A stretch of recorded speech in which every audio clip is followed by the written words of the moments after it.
Friends, నేటి సమాజంలో మనం బ్రతకడానికి అవసరాలు రోజు రోజుకు పెరుగుతున్నాయి.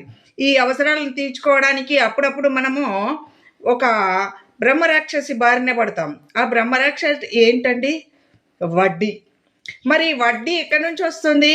మనం అవసరానికి అప్పు చేస్తే వడ్డీ కట్టాల్సి వస్తుంది. ఈ వడ్డీ అనేది బ్రహ్మరాక్షసి లాంటిది. ఎంత సంపాదించినా అంత అదే తినేస్తుంది. మరి బ్రహ్మరాక్షసి ఎలా తినేస్తుంది? దొరికితే తినేస్తుంది. మరి వడ్డీనే బ్రహ్మరాక్షసులాగా పీడిస్తుంటే అసలు దాకా ఎప్పుడు పోతామండి? వెళ్ళలేము. మరి మన అవసరాలు ఉన్నాయి కదా, ఎట్లా అంటే దాని గుహ దగ్గరికి మనం వెళ్తేనే కదా బ్రహ్మరాక్షసి మన పట్టేది. దానికి దొరికినప్పుడు ఎలా పడుతుంది? దొరకకుండా బ్రతకలేము, అనివార్యం అన్నప్పుడు రాక్షసి బారిన పడినా తప్పు లేదు, ఆ బ్రహ్మరాక్షసి బారిన. కానీ విలాసాల కోసమో వింతైన ఆహారాల కోసమో అక్కడ బాగుందని ఆ బ్రహ్మరాక్షసి దగ్గరికి వెళ్తే మాత్రం మనం దానికి ఆహారం కాక తప్పదు. మీకు అర్థమైంది అనుకుంటా.